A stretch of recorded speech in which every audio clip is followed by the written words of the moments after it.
अस्सलामुअलैकुम दोस्तों। आज मैं तुम्हें एक ऐसे वाक़े के बारे में बताने जा रहा हूँ जो मेरे गांव की सबसे मशहूर मिठाई की दुकान के साथ जुड़ा हुआ है। ये कोई आम किस्सा नहीं, बल्कि एक ऐसा तजुर्बा है जो मुझे आज तक रातों को नींद नहीं लेने देता। मेरे गांव में एक छोटी सी मिठाई की दुकान थी, जिसका मालिक मरहूम नानी का दोस्त था। दुकान का नाम था मीठा लम्हा। दुकान के बाहर एक छोटा सा बोर्ड लगा होता, जिस पर हाथ से लिखा होता मीठा लम्हा, जहां हर मिठाई में खुशबू और यादें छिपी हैं। लेकिन उसी दुकान के अंदर एक खुफिया राज छिपा हुआ था, जिसे कोई आम इंसान कभी नहीं जान सकता था। मरकजी किरदार, जो कि मेरे दोस्त की तरह लगने वाला एक कैरिकेचर स्टाइल लड़का था, उसकी शक्ल थोड़ी बड़ी आंखों, लंबी नाक और छोटी मोटी शरारती मुस्कुराहट के साथ थी। उसका नाम अली था। अली हमेशा गांव की दुकानों में घूमना पसंद करता था और सबसे ज़्यादा उसे मिठाई की दुकान में बैठना अच्छा लगता था। वो दुकान के हर कोने को देख चुका था, लेकिन जो कुछ उस दिन उसने देखा वो उसे कभी भूल ना सका। एक शाम जब सूरज अपने आखिरी करिश्माती रंगों के साथ ढल रहा था, अली ने अपने दोस्तों को छोड़कर अकेला दुकान की तरफ चलना शुरू किया।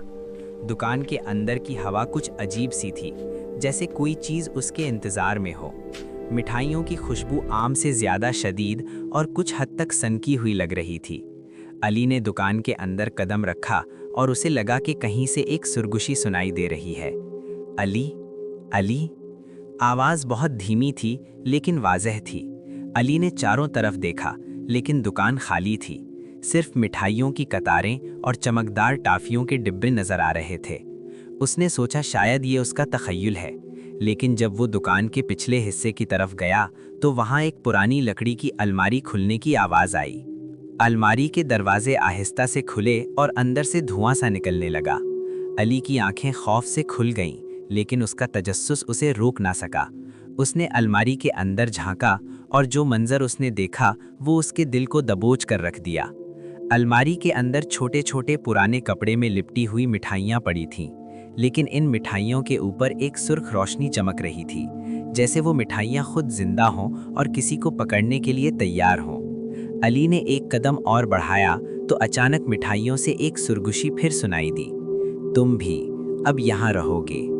अली का दिल जोर जोर से धड़कने लगा।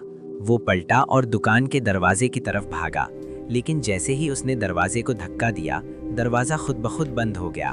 उसकी आंखों के सामने सब कुछ घूमने लगा और एक धुंधला सा शख्स मिठाइयों के डिब्बों के दरमियान जाहिर हुआ। वो शख्स मुकम्मल तौर पर साया लग रहा था, लेकिन अली को लगा कि वो शख्स किसी इंसान का नहीं, बल्कि दुकान के अंदर छिपी हुई किसी रूह का अक्स है। अली ने चीखने की कोशिश की, लेकिन आवाज़ उसके हलक में कहीं दब गई। साया शख्स ने आहिस्ता से कहा, ये दुकान सिर्फ खुशबू और जायके के लिए नहीं है, यहाँ हर मिठाई में एक जान छिपी है। अली का जिस्म जम गया।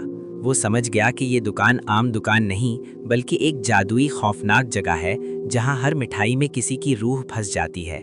वो साया शख्स अली के करीब आया और उसकी आंखों में एक अजीब चमक नजर आई।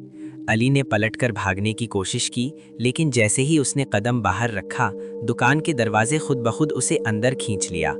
अब अली को एहसास हुआ कि वो भी मिठाइयों में फंसे हुए रूहों की फहरिस्त में शामिल हो जाएगा, अगर वो जल्दी से कोई हल न निकाले। उसने दुकान के हर कोने को देखा और एक पुरानी किताब देखी जो अलमारी के नीचे पड़ी थी। किताब पर लिखा था, मिठाई के पीछे छिपे राज और राहे नजात। अली ने किताब खोली और पढ़ना शुरू किया। किताब में तफसील से बताया गया था कि दुकान के मालिक ने सदियों पहले एक जादुई तरीका सीखा था, जिससे वो अपनी मिठाइयों में रूहें कैद कर सकता था। जो भी इंसान अकेला दुकान में आए, वो रूहें उसे अपनी तरफ खींच लेंगी। किताब में एक हल भी दिया गया था, रात के पहले पहर में अगर तुम सब मिठाइयों को एक खास मेथल के बर्तन में रखकर आग में जला दो तो रूहें आज़ाद हो जाएंगी। अली ने हिम्मत जमा की और वो बर्तन तलाश करना शुरू किया। दुकान के कोने में एक छोटा सा पुराना तांबे का बर्तन मिला। उसमें सारी मिठाइयाँ रखीं और बाहर के आंगन में आग जला दी। जैसे ही आग की लाली ने मिठाइयों को छुआ, एक धुआं उड़ने लगा और साया शख्स की चीख सुनाई दी, नहीं नहीं, ये कैसे हुआ। एकदम सब कुछ खामोश हो गया।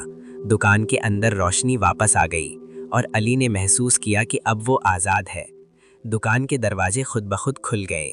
علی نے باہر قدم رکھا اور اس کی سانسیں دھیرے دھیرے معمول پر آ گئیں۔ اس کے بعد علی نے کبھی بھی اکیلا مٹھائی کی دکان میں داخل ہونے کی ہمت نہیں کی۔